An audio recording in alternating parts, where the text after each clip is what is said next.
Ar ôl dechrau trwy edrych ar y darlun mawr am ein greiddiau yn Genesis, mae'r Beibl yn tynnu'n sylw at un genedl, Israel. Roedd Duw wedi dewis nhw i fod yn bobl arbennig fyddai'n dod â gobaith yn ôl i'r byd. Ond trwy Joseph a'i got amryliw, maen nhw'n landio yn yr Aifft. Os neud nhw'n ymlaen tua 400 mlynedd, mae pobl Israel yn gaethweision o dan y Pharo. Felly dyma Duw yn camu mewn, yn gwahanu'r Môr Coch ac arwain Israel drwy'r arialwch i mewn i Wlad yr Iddewyd. Da ni'n galw hyn yr Exodus. Mae'r gair yn golygu gadael neu y ffordd allan.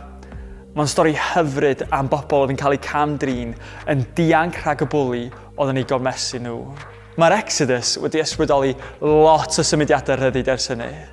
Y caneuon fyddai caethweision yn ei canu ar y plantations, ac y myna fel Cwm Rhondda neu Bred y Fefn wedi ganu gan gefnogwyr rygbi Cymru.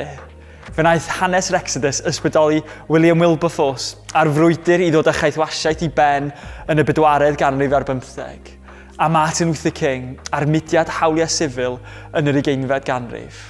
Ond mae'n drist iawn bod yna gymaint o anghyfiawnder a gorthrwm dal yn ein byd, gyda rhyw pharos modern yn rheoli mewn ffyrdd creulon.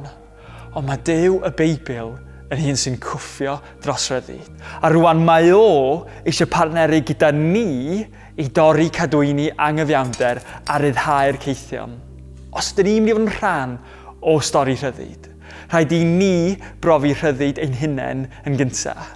Mae hyn yn golygu mwy na rhedeg i ffwrdd o'n problemau. Yn y Beibl, gwir rhyddid ydy dod allan o'r Aifft a chamu mewn i'r wlad mae Duw wedi addo i ni. Mae'n rhyddid o ac yn rhyddid i. Dewch i ni edrych ar rhain. Yn gyntaf, mae Exodus yn rhyddid o'r stwff drwg. Tua 14 canrif cyn Crist, digwyddodd yr Exodus mawr o'r Aifft wrth i Moses arwain Israel o gaethiwed. So be wedyn? Be sydd gan hynny i wneud â ni? Wel, meddyliwch am ddoliau Rwsiaidd. Tu fewn i stori Israel, mae'n stori ni. Falle nad ydyn ni'n gaethweision, ond mae'n amgylchiadau yn gallu trapio ni, y bos sy'n bwlio, perthynas lle mae'r gamdriniaeth, dyledion ariannol, wedi'n dal mewn cylch ddiddiwedd o ddibyniaeth, chwant, drwg deimlad yn neu gorbryder. Mae rhain i gyd yn gallu gwneud i ni deimlo'n gaeth. Felly sut allwn ni brofi rhyddid heddiw? Mae'r Testament Newydd yn cyflwyno Iesu fel yr Exodus newydd i'r byd i gyd. Yn union fel cafodd Moses ei anfon i'r Aifft, fe anfonodd Duw Iesu i'n hachub ni. Yn union fel cafodd Oen y Pasg ei aberthu i ryddhau Israel, cafodd Iesu ei ladd ar groes Rhufeinig. Fel y collodd Pharo ei afal ar bobl Israel, curodd Iesu ein gelynion penna ni, drygioni a marwolaeth. Mae'n cri ni am rhyddid yn cael ei ateb yn Iesu Grist. Mwyn i'r Israeliaid ddianc o afal y Pharo, roedd yn rhaid i Dduw wahanu'r Môr Coch. Falla'ch bod chi wedi gweld yr olygfa epic yma mewn ffilm Hollywood. Ond fedrwch chi ddychmygu sut deimlad oedd o? Cerdded ar hyd coridor o ddŵr i le eang agored. Yn y Beibl, dyma be ydy achubiaeth, dod allan o eogrwydd ac ofn i le eang ac agored. Pan dyn ni'n profi hyn, a newid popeth.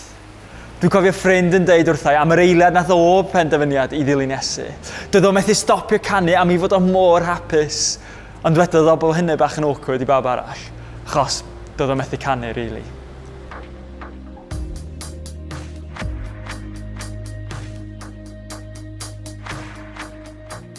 Mae'r Exodus yn rhyddid o'r stwff drwg, ond mae o hefyd yn rhyddid i fywyd ar ei ora. Dim ond hanner y stori ydy Israel yn dianc o'r Aifft. Rhyddid go iawn ydy darganfod y ffordd iawn i fyw. Mae hyn mor bwysig. Mae'n diwylliant sy'n meddwl mae rhyddid ydy cael mwy o ddewis a llai o gyfyngiadau. Ond dyn ni'n gallu cael y pethau yma i gyd a dal i deimlo'n gaeth ar y tu mewn. Fel y dywedodd y diweddar Rabbi Jonathan Sacks, mae'r 11th ganrif ar 20 wedi'n gadael ni gyda'r mwyaf o ddewis, ond y lleia o ystyr. Yn stori'r Exodus, da ni'n cael ein gollwng yn rhydd i gyflawni ein pwrpas creiddiol. Dod y math y bobl y bwriadwyd i ni fod. Felly ar ôl i Dduw ryddhau Israel, arweiniodd nhw at fynydd arbennig o'r enw Sinai. Yno, rhoddodd gyfarwyddiadau a deddfa iddyn nhw gan gynnwys y 10 gorchymyn i helpu'r cyn-gaethweision yma fyw yn ddoeth. Heb hyn, byddai bywydau fel gêm o chwaraeon heb ddim rheola na dyfarnwyr, anrefn llwyr. Dyna pam da ni angen doethineb a arweiniad y Beibl. Mae'n dangos y ffordd i ryddid sydd yn ein helpu ni i ffynnu. Tra ar fynydd Sinai, siaradodd Duw yn dyner gyda'r cyn-gaethweision. Byddwch chi'n drysor sbesial i mi o blith holl wledydd y byd. Y gair Hebraeg am drysor sbesial ydy sigwla.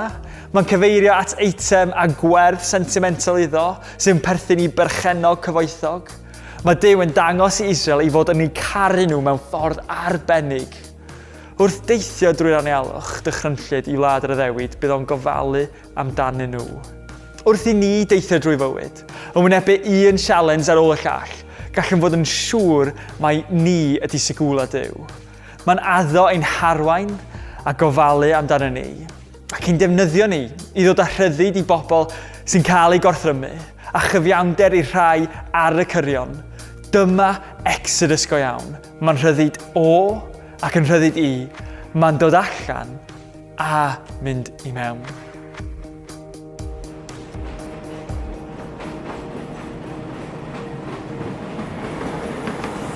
Roedd ffrind yn sôn amdano ei hun yn 6 oed yn disgwyl am dren mewn gorsaf gyda'i rieni.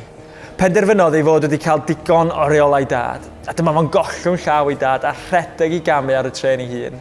Yn amlwg, mi o'na gap rhwng y tren a'r platfform, a dyma fo'n disgyn o dan y tren, lle reit ofnus i blentyn 6 oed. Roedd yn dweud i fod yn cofio edrych i fyny, a ti'n gweld 2 law yn estyn i lawr i fewn i'r tywyllwch. Dwylo ei dad. Yr un oedd o wedi dianc oddi wrtho, a dyma'i dad yn gafal ynddo a'i godi yn ôl yn saff ar y platfform. Cafodd fy ffrind 2 beth o'r profiad hwnnw.